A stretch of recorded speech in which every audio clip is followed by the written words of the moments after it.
এই লাইনে কি আচ্ছা এই লাইনে আসলে আবারও ট্রেড করা যাবে, কারণ হচ্ছে এই লাইনটাই ফেয়ার ভ্যালু গ্যাপের মধ্যে, এই লাইনটাই ফেয়ার ভ্যালু গ্যাপের মধ্যে। এবার অ্যাসেটটা থাকবে ফেয়ার ভ্যালু গ্যাপের উপর। আমি বলেছিলাম যে আমি এইখান থেকে এই জোন থেকে আবারও একটা ট্রেড করব, এবং এই ট্রেডটি আমি আমার পাবলিক গ্রুপে সিগন্যাল আকারে দিয়েছিলাম, যেখানে বলেছিলাম যে নিখুঁত এন্ট্রি, এবং এই যে এন্ট্রিটা এন্ড পরবর্তীতে মার্কেট কোথায় আসলো, এই যে প্রফিট, যতক্ষণ প্রফিট হইলাম ততক্ষণ এখানে আমি দেখালাম, এই যে এখান পর্যন্ত বর্তমান মার্কেট কোথায় আছে দেখেন। দেখেন আইসিটি এবং সাপোর্ট রেজিস্ট্যান্সের ভিত্তিতে আপনি কিভাবে একটা ট্রেড প্ল্যান করতে পারেন সেটাই আমি আপনাদেরকে এই ভিডিওতে দেখাবো। খুব সুন্দর একটি এন্ট্রি মডিউল তৈরি হয় এবং অনেক ভালো কনফার্মেশন থাকে। আপনারা ইতিমধ্যে জানেন যে আমি কখনো ভালো কনফার্মেশন ছাড়া কখনো ট্রেড করি না। সো আমার সাথে লেগে থাকলে বা আমাকে ফলো করলে আপনিও একটা ট্রেডের পিছনে অনেকগুলো কনফার্মেশন, অনেকগুলো রিজন জানতে পারবেন। ওকে, সো আজকের যে ভিডিওটা এটা হচ্ছে সাপোর্ট রেসিস্ট্যান্স প্লাস আইসিটি। ফার্স্টে এটা হচ্ছে daily chart, day one chart. So আমি এটাকে লাইন চার্টে আগে শিফট করব। সো এই হচ্ছে লাইন চার্ট, বর্তমান মার্কেটের অবস্থান হচ্ছে এইখানে, এই হচ্ছে বর্তমান মার্কেটের অবস্থান। এবং আমি একটু ব্যাক সাইডে দেখবো যে আমাকে সাপোর্ট রেসিস্ট্যান্স এখানে কোথায় আছে। ওকে, সো এইখানে যদি আপনি লক্ষ্য করেন যে এইখানে, ওকে, এইখানে একটা সাপোর্ট বিকাম রেসিস্ট্যান্স লাইন আছে।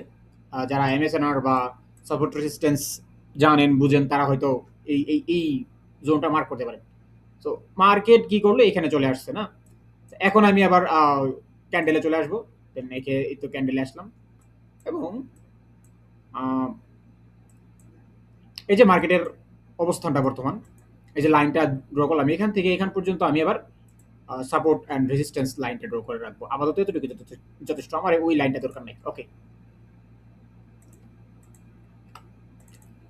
এখন আমি ফিরে আসবো আস্তে আস্তে লোয়ার টাইম ফ্রেমে। দেন মার্কেট এই যে সাপোর্ট বিকাম রেজিস্ট্যান্স বানালো না, এটা একটা এসবিআর লাইন, এন্ড মার্কেট এইখানে যে কোনোভাবে এটাকে হয় এটাকে ব্রেক করলো, ব্রেক করে এখান থেকে মার্কেট উপর উঠবে, অথবা এখানে আবার টেপ করলো, দেন আবার টেপ করলো, এন্ড এইটাকে ব্রেক করে আবার এখানে টেপ করে মার্কেট উপর উঠলো। তো এইখানে যেটা হয়েছে যে মার্কেট ফার্স্টে এটা তো একদম প্রিভিয়াস এটা সাপোর্ট রেজিস্ট্যান্স লাইন ছিলই, বাট এখনো কিন্তু সাপোর্ট রেজিস্ট্যান্স লাইন। সো ফার্স্টে এটাকে ব্রেক আউট করলো, দেন আবার এটাকে ব্রেক ডাউন করলো, অ্যান্ড ব্রেক ডাউন করার পর যখনই লোয়ার টাইম ফ্রেম, এখানে বড় টাইম ফ্রেমে আপনি দেখছেন যে এরকম, বাট আপনি যখন লোয়ার টাইম ফ্রেমে চলে আসবেন তখন একটু স্মুথ দেখতে পাবেন। তো আমি কিন্তু ডেলি টাইম ফ্রেমে বুঝতে পারছি যে মার্কেটটা এই পর্যন্ত আসছে, তো এটা আবার উপরে পুলবেক দিয়ে যখন আবার উপরের দিকে উঠবে দেন এই জোন থেকে মার্কেট ডাউনে আসবে।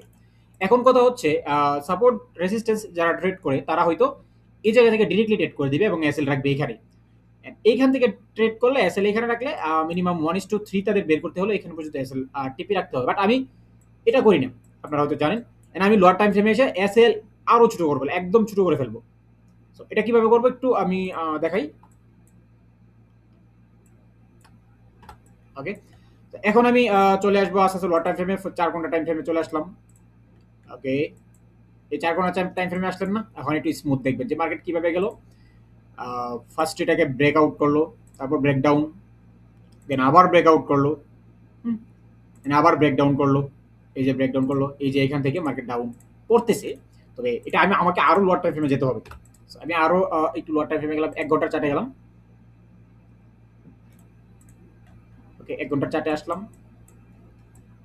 এখন আমাকে লিকুইডিটি সুইপ দেখতে হবে। সাপোর্ট এন্ড রেসিস্ট্যান্সের সাথে সাথে আমাকে অবশ্যই লিকুইডিটি সুইপ দেখতে হবে, ফেয়ার ভ্যালু গ্যাপ দেখতে হবে, তাহলেই আমি সাপোর্ট এবং রেসিস্ট্যান্সের সাথে আইসিটিকে কম্বাইন করতে পারবো, তাছাড়া কিন্তু পারবো না। ঠিক আছে, তো এইখানে ডেইলি টাইম ফ্রেমের জন্য আপনি আস্তে আস্তে লোয়ার টাইম ফ্রেমে আসবেন, এখান থেকে কনফার্মেশন খুঁজবেন। এখন তো আপনি জানেন যে মার্কেট ফার্স্টে কিন্তু ব্রেক আউট করছিল, তারপর ব্রেক ডাউন করছে, আবার ব্রেক আউট করছে, দেন ব্রেক ডাউন করার পর এখন এইখান থেকে মার্কেটকে এখান থেকে তো ডিরেক্টলি ট্রেড করা যাবে না, এখান থেকে কনফার্মেশন নিয়ে ট্রেড করতে হবে।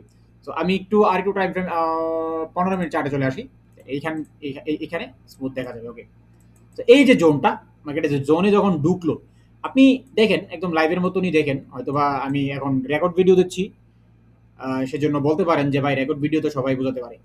তো কথা ওইটা নয়, কথা হচ্ছে আপনি লক্ষ্য করেন যে এখান থেকে আপনি কিভাবে ট্রেড করতেন। তো এই লাইনটা ব্রেকআউট, মানে এটাকে আপনি লিকুইডিটি ধরলে এখান থেকে সিআইএসডি দিয়ে এখানে ট্রেড করতেন, বাট এটা তো ফেক, এখান তো আর এটা তো লিকুইডিটি না। তো যাই হোক, এটা আমার, আমি তো হায়ার টাইম ফ্রেমে মানে দেখলাম, হায়ার টাইম ফ্রেমে দেখলাম কি যে এটাকে একবার ব্রেকআউট করলো, ব্রেকডাউন করলো, আবার ব্রেকআউট করলো, দেন এখান থেকে আমি ট্রেড করব, এখান থেকে আমি এই জোন থেকে আমি ট্রেড করব।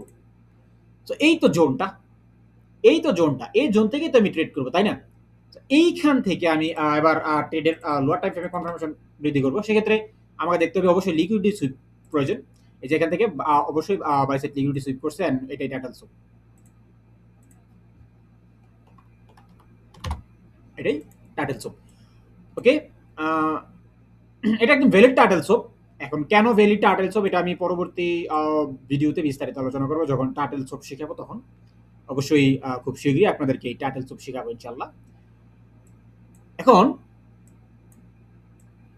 এইখান থেকে যদি আপনি হাই পয়েন্ট খুঁজে বের করেন, তাহলে আপনাকে অবশ্যই এই জিনিসটা দেখতে হবে, এটা হচ্ছে high point, and low point হচ্ছে কোনটা, এটা হচ্ছে লো পয়েন্ট। আপনি কখনোই এটাকে লো পয়েন্ট ধরতে পারবেন না, এটাকে লো পয়েন্ট কখনোই ধরতে পারবেন না, কজ এটাকে ব্রেক করছে এই লাইনটা। তো এটা এটা হচ্ছে আমার লো পয়েন্ট, এন্ড এখানে হচ্ছে মার্কেটের স্ট্রাকচার শিফট,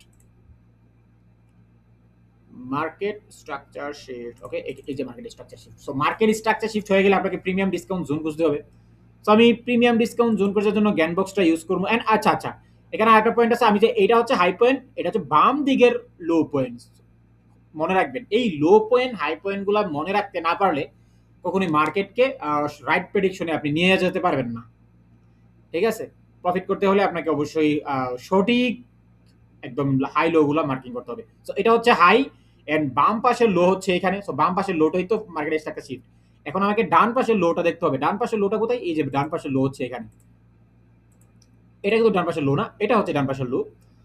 সো এইটা যখন লো, আমাকে এখন এখান থেকে এখান পর্যন্ত প্রিমিয়াম ডিসকাউন্ট জোন খুঁজতে হবে। সো আমি এখান থেকে এখান পর্যন্ত প্রিমিয়াম ডিসকাউন্ট জোন খোঁজার পর এই যে এটা হচ্ছে আমার সেলিং জোন, এটা হচ্ছে সেলিং জোন, আর এটা হচ্ছে বাইং জোন। সো আমি কিন্তু এখান থেকে কখনোই সেলিং করতে পারবো না, আমাকে সেলিং জোন থেকে আমাকে সেল করতে হবে। সো এটা হচ্ছে সেলিং জোন। এখন এখানে সেলিং জোন, আমি সবসময় বলি যে ফেয়ার ভ্যালু গ্যাপ ছোট হোক বা বড় হোক সেটা মেইন কথা নয়।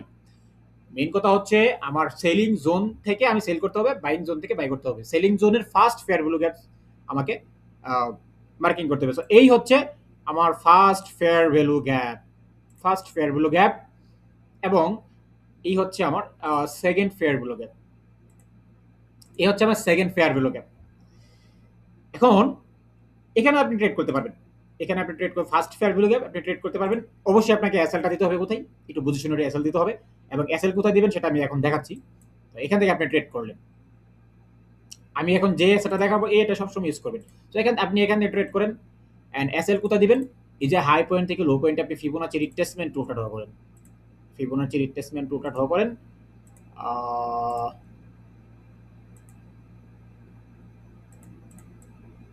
আচ্ছা সরি, এই টুলসটা একটু সেটিংসটা আমি ঠিক করে নিই। ওকে, আমি আমার ফিবোনাচি রিট্রেসমেন্ট টুলটার সেটিংসটা আমি ঠিক করে নিলাম। সো এই যে আমি হাই পয়েন্ট থেকে লো পয়েন্টে মার্ক করলাম, দেন আমার এন্ট্রি পয়েন্ট 61 এন্ড এসএল হচ্ছে 78। সো আমার এসএল কোথায় দিব, অবশ্যই 78। আপনি 78 এর উপরে কোনো দিন এসএল দিবেন না যদি আমাকে ফলো করে থাকেন, ঠিক আছে? আমার সবসময় 78 আমার এসএল থাকে। এবার আপনি রিস্ক টু রিওয়ার্ডটা কত রাখবেন, এই যে এখানে হচ্ছে লিকুইডিটি, এটা হচ্ছে এই যে লিকুইডিটি, এখানে লিকুইডিটি সোয়াইপ, আপনি এই পর্যন্ত টার্গেট রাখতে পারেন 1:2। জীবন আপনি 1:2 রাখবেন না, কারণ আপনি 1:2 দিয়ে প্রফিট করবেন, ঠিক আছে, বাট 1:2 দিয়ে প্রফিট করে সব টাকাটা, তবে আপনি 1:4 বের করবেন। 1:4 বের করতে হলে আপনাকে এই ট্রেডের মধ্যে 1:4 বের করতে হবে। আপনি কয়েকটা ধাপে বের করতে পারবেন। এক হচ্ছে ফার্স্টে হচ্ছে আপনার মানে মেইন এসএল হচ্ছে টিপি হচ্ছে 0. -0.5, -0.5। এখানে আরেকটা এসএল আপনি টিপি দিতে পারেন, সেটা হচ্ছে আবারও সাপোর্ট রেজিস্ট্যান্স লাইন, যেহেতু এটা সাপোর্ট রেজিস্ট্যান্স ভিত্তিক ভিডিও, সেক্ষেত্রে আমি সাপোর্ট রেজিস্ট্যান্সকে আবার প্রাধান্য দিব। সেক্ষেত্রে এটা হচ্ছে সরি, এই যে এখানে সাপোর্ট রেজিস্ট্যান্স কোথায়, এই যে এখানে লাস্ট একটা লিকুইডিটি সাপোর্ট রেজিস্ট্যান্স এইখানে আছে, ঠিক আছে? তো এই পর্যন্ত এটা লিকুইডিটি, কিন্তু কেন এই যে দেখেন এগুলা কিন্তু লিকুইডিটি সুইপ, লিকুইডিটি আছে যে এদিকে, এগুলো সুইপ করবে না, অবশ্যই লিকুইডিটি আছে। টার্গেট আমার এই পর্যন্ত আপাতত, বাট আমি আরেকটা টার্গেট রাখবো -5 পর্যন্ত, তাহলে আমার রিস্ক টু রিওয়ার্ড 1:2 5 এর উপরে থাকে, তো এটা থাকবে টিপি। হ্যাঁ, এটা পর্যন্ত টিপি, আশা করি এটা ব্রেক করবে। আমি আবার ক্যান্ডেলে ফিরে আসি, অ্যান্ড এই যে টিপিটা দিলাম সাপোর্ট অ্যান্ড রেজিস্ট্যান্স, এই পর্যন্ত কিন্তু অলরেডি টিপি হিট। এই ছিল সাপোর্ট অ্যান্ড রেজিস্ট্যান্সের সাথে আইসিটির একটা কম্বাইন। কিভাবে আপনি একটা ট্রেডের মধ্যে আইসিটি ইউজ করবেন এবং সাপোর্ট রেজিস্ট্যান্স ইউজ করবেন, সাথে কনফার্মেশন বৃদ্ধি করবেন। এগুলো ট্রেড অনেক বেশি অ্যাকুরেসি দেয়। এই যে এখানে সাপোর্ট রেজিস্ট, এখানে একটা সাপোর্টে, এখানে একটা সাপোর্টে ট্যাপ করছে, তো সেক্ষেত্রে মার্কেট উপরে উঠতেছে, বাট এটাকে আবার ব্রেক দিয়ে এখান থেকে আবার আসবে। এই যে এখানে একটা ফেয়ার ভ্যালু গ্যাপ আছে, এই ফেয়ার ভ্যালু গ্যাপ থেকে মার্কেট ডাউনে আসতে পারে, অথবা এই যে এখান থেকে আবার এখান পর্যন্ত আমি ফিবোনাচি রিট্রেসমেন্ট টুল ড্র করবো, সেখান থেকেও মার্কেট ডাউনে আসবে। বাট আমার টার্গেট যেটা দিয়েছিলাম ওইটাই মার্কেট টার্গেট। আমি আবারও ট্রেড করবো, দেখি এই লাইনে, এই লাইনে কি, আচ্ছা এই লাইনে আসলে আবারও ট্রেড করা যাবে, কারণ হচ্ছে এই লাইনটাই ফেয়ার ভ্যালু গ্যাপের মধ্যে, এই লাইনটাই ফেয়ার ভ্যালু গ্যাপের মধ্যে। এবার অ্যাসেটটা থাকবে ফেয়ার ভ্যালু গ্যাপের উপর, এবং এখানে আর একটু লট টাইম ফ্রেমে আসলে এখানে আমি মাই ইনডিউসমেন্ট দেখতে পাবো। হ্যাঁ, রাইট, এই যে এখানে হচ্ছে ইনডিউসমেন্ট। হ্যাঁ, আইডিএম এর উপরে আছে আমার ব্লক, দেন এখান থেকে আমি আবার ট্রেড করবো। ওকে, সো এই ছিল আজকের ভিডিও। ভিডিওটি ভালো লেগে থাকলে অবশ্যই ভিডিওতে একটা লাইক করে দিবেন এবং আপনার মতামত কমেন্টে জানাবেন। আর চ্যানেলকে অবশ্যই সাবস্ক্রাইব করে রাখবেন। আইসিটির আসল জিনিস শিখতে বুঝতে আমার চ্যানেলকে ফলো দিয়ে রাখবেন এবং আমার টেলিগ্রামে যুক্ত থাকবেন, সাইলেন্ট ট্রেডার 62।